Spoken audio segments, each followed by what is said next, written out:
MBBS വിദ്യാർത്ഥികളെ സംബന്ധിച്ചിടത്തോളം ഏറ്റവും പ്രധാനപ്പെട്ട കാര്യമാണ് അവർക്ക് എത്രത്തോളം ക്ലിനിക്കൽ എക്സ്പോഷർ കിട്ടുമെന്നത്. ഞാനിപ്പോൾ ഉള്ളത് ഉസ്ബെക്കിസ്ഥാനിലെ താഷ്കെന്റ് മെഡിക്കൽ അക്കാഡമിയുടെ അവരുടെ ക്ലിനിക്കൽ കോമ്പൗണ്ടിൻ്റെ മുന്നിലാണ്. യൂണിവേഴ്സിറ്റി ഇതിൻ്റെ നേരെ എതിർഭാഗത്താണ്. എൻ്റെ പിന്നിൽ കാണുന്ന ഈ വിശാലമായ കോമ്പൗണ്ട് മുഴുവൻ അവരുടെ വിവിധ ഡിപ്പാർട്ട്മെൻറ്റുകളുടെ ക്ലിനിക്സ് മാത്രമാണ്.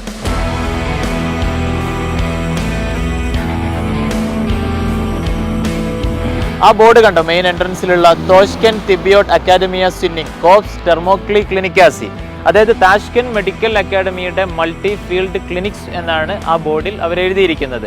ഇതിനുള്ളിൽ വിശാലമായ കോമ്പൗണ്ടാണ്, ഒരുപാട് കെട്ടിടങ്ങൾ, ഒരുപാട് ഡിപ്പാർട്ട്മെൻറ്റുകൾ, അത്രയും അടിപൊളി ക്ലിനിക്സ് ആണ്. 14 ഡിപ്പാർട്ട്മെൻറ്റ് ഹോസ്പിറ്റലുകൾ തന്നെ ഇതിൻ്റെ ഉള്ളിലുണ്ട്.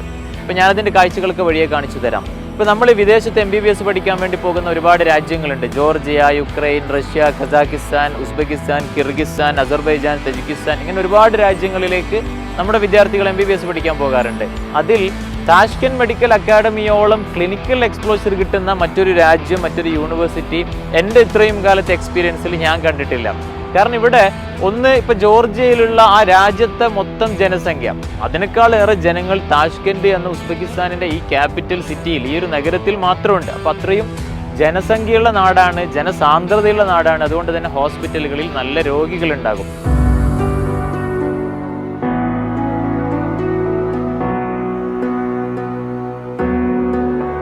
ഇപ്പോൾ ഒരുപാട് യൂണിവേഴ്സിറ്റികളിൽ സ്വന്തമായി ഹോസ്പിറ്റൽ ഇല്ലാത്ത യൂണിവേഴ്സിറ്റികളുണ്ട്. പിന്നെ ഉള്ള ഹോസ്പിറ്റലിൽ പ്രോപ്പറായിട്ട് രോഗികൾ വരാത്ത സ്ഥലങ്ങളുണ്ട്. അങ്ങനെ നമ്മളെപ്പോഴും വിദേശത്ത് MBBS പഠിക്കാൻ പോകുമ്പോൾ ശ്രദ്ധിക്കേണ്ട, പ്രത്യേകിച്ച് നമ്മുടെ കോഴ്സ് മെഡിക്കൽ ഫീൽഡ് അത്രയും പ്രാക്ടിക്കൽ ട്രെയിനിങ് ആവശ്യമായൊരു മേഖലയാണ്. അപ്പോൾ എത്രത്തോളം ക്ലിനിക്കൽ എക്സ്പോഷർ കിട്ടും എന്നത് വളരെ ഇമ്പോർട്ടൻ്റ് ആയ ഘടകമാണ്. ആ വിഷയത്തിൽ ഒരു സംശയവുമില്ലാത്ത അത്രയും പ്രോപ്പറായി ക്ലിനിക്കൽ പ്രാക്ടീസസ് കൊടുക്കുന്ന, ഇപ്പം എന്നോട് ഇവിടെ യുക്രൈനിൽ നിന്നും മറ്റുമൊക്കെ ട്രാൻസ്ഫർ ആയിട്ട് വന്ന സ്റ്റുഡൻസ് പറഞ്ഞു, ഇത്രയും സൂപ്പറായിട്ട് MBBS കോഴ്സ് എബ്രോഡിൽ പ്രൊവൈഡ് ചെയ്യുന്നുണ്ട് എന്നുള്ളത് ഞങ്ങൾ ഈ താഷ്കെന്റ് ക്യാമ്പസ് കണ്ടപ്പോഴാണ് അറിയുന്നത് എന്ന്.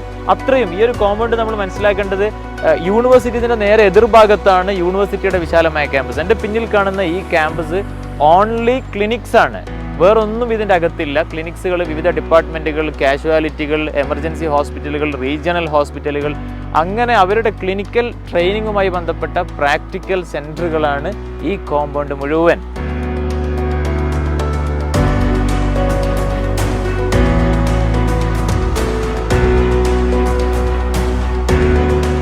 ഈ താഷ്കെന്റ് മെഡിക്കൽ അക്കാഡമി എന്ന് പറയുന്നത് ഉസ്ബെക്കിസ്ഥാൻ ദേശീയ ആരോഗ്യ മന്ത്രാലയത്തിന്റെ കീഴിൽ അവർ നേരിട്ട് നടത്തുന്ന ഒരു സ്ഥാപനമാണ്. അപ്പോൾ ഇവിടുത്തെ ആരോഗ്യ മേഖലയുടെ നയതന്ത്രപരമായ തീരുമാനങ്ങളും മറ്റുമൊക്കെ കൈകൊള്ളുന്ന മെഡിക്കൽ ടീം എന്ന് പറയുന്നത് TMAയുടെ ടീമാണ്. ഇപ്പം നമ്മുടെ നാട്ടിലെ എയിംസ് ഒക്കെ പോലെ.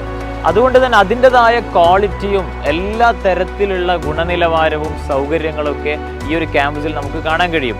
ഈ ഒരു ഇത്രയും വിശാലമായ ഹോസ്പിറ്റലുകൾ, ഇത് തന്നെ ഉസ്ബെക്കിസ്ഥാനിലെ ഏറ്റവും പ്രധാനപ്പെട്ട മെഡിക്കൽ കോളേജാണ് താഷ്കെന്റ് മെഡിക്കൽ അക്കാഡമി എന്ന് പറയുന്നത്. അതുകൊണ്ട് തന്നെയാണ് ഈ ഒരു കോമ്പൗണ്ട് തന്നെ നമുക്ക് കണ്ടാൽ അറിയാം, ഉസ്ബെക്കിസ്ഥാനിൽ നിന്നല്ല സെൻട്രൽ ഏഷ്യയിൽ തന്നെ ഇത്രയും വിശാലമായ ഒരു മെഡിക്കൽ കോളേജ് ഉണ്ടോ എന്നത് സംശയമാണ്. ഇത് ലബോറട്ടറി കോംപ്ലക്സ് ആണ് കേട്ടോ. കണ്ടില്ല ഈ 7 നില ബിൽഡിങ്ങുകൾ. ഈ ഒരു ഏരിയ മാത്രമല്ല, ഇതിൻ്റെ അപ്പുറം ഉണ്ട് ഒരു പാർട്ട് കൂടിയുണ്ട് ലബോറട്ടറി കോംപ്ലക്സ്. ഇപ്പോൾ ഇതിൽ internal medicine, pathology, physiology, microbiology, neurology, ഇങ്ങനെ വിവിധ ഡിപ്പാർട്ട്മെൻറ്റുകളായിട്ട് വലിയ കോംപ്ലക്സ് ആണ്. ഇപ്പോൾ ഈ ഒരു ഏരിയ എന്ന് പറഞ്ഞാൽ കുറച്ച് ബിൽഡിങ്ങുകൾ, ഇപ്പോൾ നിങ്ങൾ ഈ കാണുന്ന ബിൽഡിങ്ങുകളൊക്കെ കുറച്ചൊരു ഒരു പഴയ ബിൽഡിംഗ് ആയിരിക്കും. ഇപ്പോൾ TMA എന്ന് പറയുന്നത് 100ഓളം വർഷം പഴക്കമുള്ള അത്രയും പുരാതനമായ, അത്രയും പ്രൗഢമായൊരു മെഡിക്കൽ കോളേജാണ്. സ്വാഭാവികമായിട്ടും ഇതിൻ്റെ മറ്റൊരു ഏരിയ എന്ന് പറയുന്നത് വേറൊരു പ്രിമൈസ്, കുറച്ചും കൂടി പുതിയ ബിൽഡിങ്ങുകളും കാര്യങ്ങളൊക്കെ ആയിട്ടുള്ളതാണ്. നമുക്ക് വിശദമായിട്ട് കാണാം.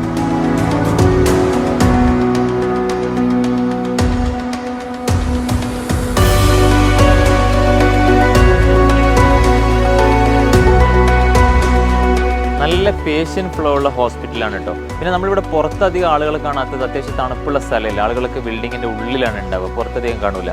ഇവിടെ എല്ലാ ഡിപ്പാർട്ട്മെൻറ്റിലും റെസ്റ്റോറൻറ്റുകൾ, സൂപ്പർ മാർക്കറ്റുകളൊക്കെ കാണാം, ഒരുപാട് കാണാം. ഓരോ ഡിപ്പാർട്ട്മെൻറ്റിലും വേറെ വേറെ റെസ്റ്റോറൻറ്റുകളും സൂപ്പർ മാർക്കറ്റുകൾ കാണാം. ഇപ്പോൾ ഇവിടെ ഇതൊരു റെസ്റ്റോറൻറ്റാണ്, ഇവിടെ ഉള്ളിൽ കണ്ടില്ല, നല്ല തിരക്കാണ്. അപ്പോൾ പുറത്ത് നമ്മളധികം ആളുകളെ കാണൂല എന്നേ ഉള്ളൂ.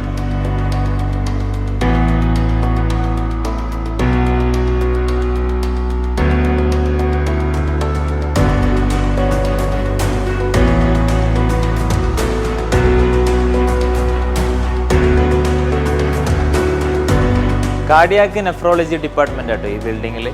ഇപ്പോൾ നമ്മുടെ സ്റ്റുഡൻസിനൊക്കെ ഇവിടെയാണ് ക്ലാസ്സുകളും കാര്യങ്ങളൊക്കെ അതാത് ഡിപ്പാർട്ട്മെൻറ്റുകളുമായി ബന്ധപ്പെട്ടുണ്ടാവുക.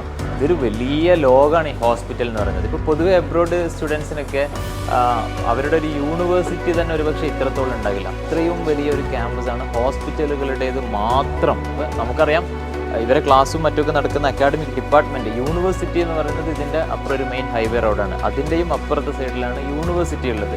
ഇതിനുള്ളിൽ മുഴുവൻ വിവിധ ഡിപ്പാർട്ട്മെൻറ്റുകളിലായിട്ടുള്ള ഹോസ്പിറ്റലുകൾ മാത്രമാണ്.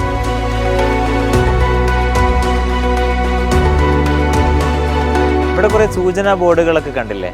പിന്നെ ഇത് കാഷ്വാലിറ്റിയുടെ ബിൽഡിംഗ് ആണ് കേട്ടോ. പിന്നെ ഇതതിൻ്റെ ബാക്ക് സൈഡാണ്, ഇതിൻ്റെ എൻട്രൻസ് അപ്പുറത്തെ സൈഡിലാണുള്ളത്. അതല്ല ഈ റോഡ് അങ്ങനെ തന്നെ പോലെ അവിടെയാണ് കാർഡിയാക്കിൻ്റെ കാഷ്വാലിറ്റി വരുന്നത്. അല്ല ഇതൊക്കെ വിവിധ ഡിപ്പാർട്ട്മെൻറ്റുകളാണ്. അവിടെയാണ് ഇൻറ്റൻസീവ് ന്യൂറോളജിയുടെ കാഷ്വാലിറ്റി, അതിനപ്പുറം ഒരു എമർജൻസി റീജിയണൽ ഹോസ്പിറ്റലാണ്. അങ്ങനെ വിവിധ ഡിപ്പാർട്ട്മെൻറ്റുകളാണ് നമ്മൾ ഈ ഒരു കാണുന്ന ഈ ഒരു പ്രിമീസിലുള്ളത്.